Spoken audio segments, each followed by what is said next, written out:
But what I was reading recently was a book called The Path of Ascension by Mantis.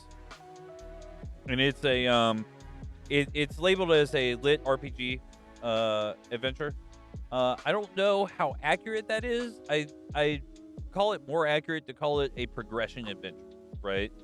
I think the reason that they call it a lit RPG is because in the world they have AI that can provide numbers to certain aspects of their progression, right? Like choose your story, or because you said lit RPG, is it like a kind of like a choose your story like a Goosebumps did No, back in the day? it's lit RPG means it's like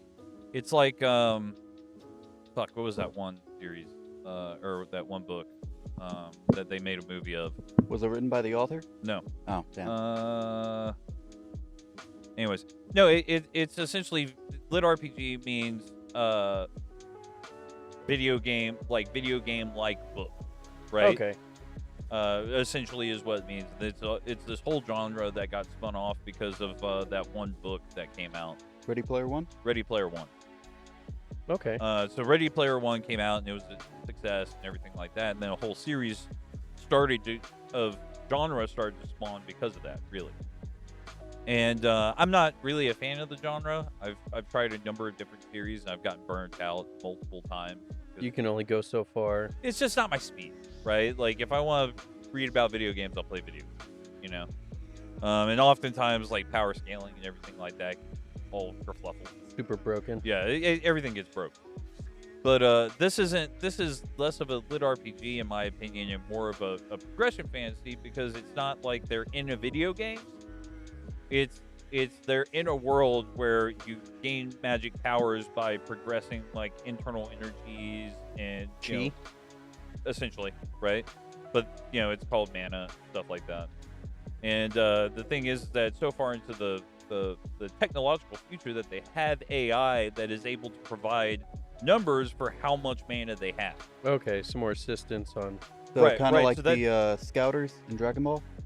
Yeah, more or less. Got it. And you start off with a character who he's been orphaned because they have these things called rifts, which are essentially dungeons. And if they're not raided, they will explode and monsters will run out and they'll kill a whole bunch. There's a time clock on these dungeons that Yeah. you need to take care of. And the nobles who were in charge of this world didn't take care of the dungeons, and there was this huge explosion, and there were tons of orphans all over the place. Him So being you have one all of them. these explorers taking care of all these explorers. So he wanted to go and be someone who raided these rifts to make sure that it didn't happen to anyone else. So he works his ass off, and he goes to his awakening ceremony, which essentially they open them up to their power and they find out what their talent is.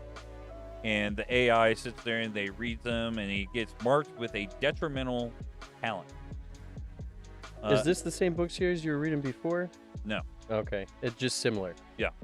Okay. And it's kind of something that's done well, right? And his talent means that he can never cultivate his mana. He can never gain more mana. So He's the capped. mana, yeah, he's capped where he's at. However, and there's like a percentage scale, he is able to generate essentially unlimited 1% of his total mana capacity.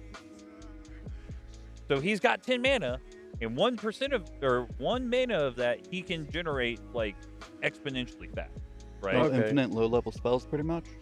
Yeah, but it's that the like most low level spells take at least 10. Hmm.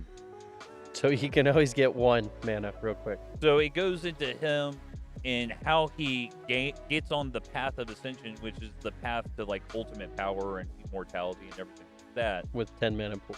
With starting out in such a negative aspect, right? Okay.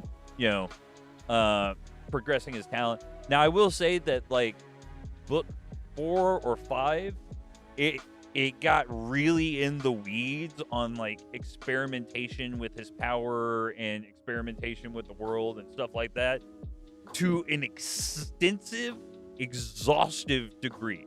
You could tell that the author got really into the this world that they built and the mechanics behind it. Because they over-explained.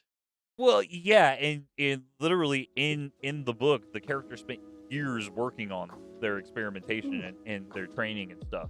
And it's like, this is cool, bro, but I really needed this chopped up a little bit with some more exciting pieces in between because I was starting to drag ass. Ooh. Like they could have flashback. They could have done flashbacks to his training that explained why he had this power now. Right. Anything or given flashbacks to his experimentation or had him take breaks from his experimentation to go explore something else. Involved Something to break up involved the me a monotony. little, Right. yeah, involved me a little bit more other than, well, I'm paying off debt. Yeah. I was like, okay, well, Yeah. live your life, but I'm paying off debt. I was interested in the mechanics and everything, but I really needed a breather in between for some more exciting stuff to go. I wouldn't say that that's a detriment, but it is kind of a warning to anyone coming into it because I don't want them to walk into it and be like, oh man, they're really into like numbers, mechanics, and stuff. Got it. It's more great book, but if you're gonna dive into it, just be aware they really, really hammered the mechanics of this. Yes. So if that's what you like, hit the book up. If you don't like it, then maybe the Yeah. book's not for you. Maybe it's not for you.